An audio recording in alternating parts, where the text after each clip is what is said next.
It's been just over a week since two Hancock High foreign exchange students were taken into custody by U.S. Immigration and Customs Enforcement after they unknowingly lost their F-1 visas.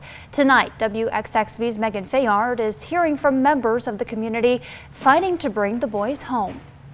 You know, you see kids transfer in the state and around all the time, but to see these kids come from a whole nother culture, a whole nother part of the world, and to be put in Hancock County and to make it their own very quickly was just I was taken back by it as their coach.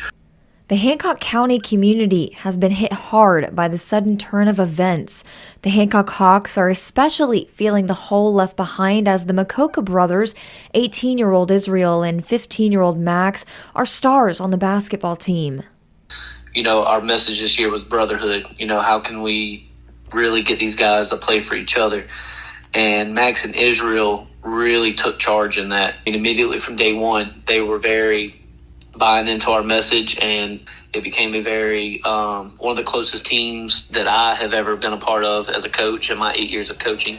And I think a lot of our players would say the same exact thing. That was in our exit interviews this year. That's all they talked about was how close of a team we were, the brotherhood that we had. And that all started with Max and Israel. We also spoke with Diamond Head Mayor Anna Alisi, who says this isn't something they've ever dealt with in Diamond Head, but the community is standing behind the Makokas, hoping they're able to come back home. We tend to think that things like this only happen in big cities and sanctuary cities, but not here in our backyard.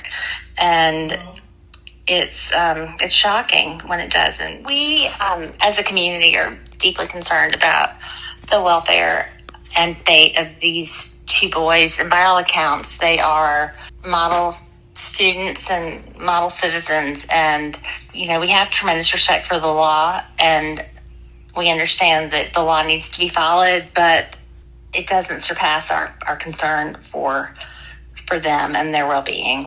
On Wednesday, Senator Cindy Hyde-Smith released a statement noting that they're working with Max and Israel's guardians, and they will continue monitoring the situation, working toward the best possible solution within the law.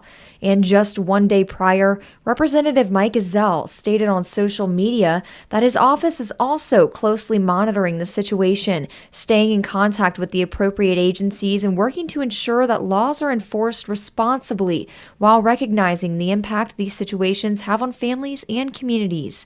Reporting from where you live in Hancock County, I'm Megan Fayard, WXXV News 25.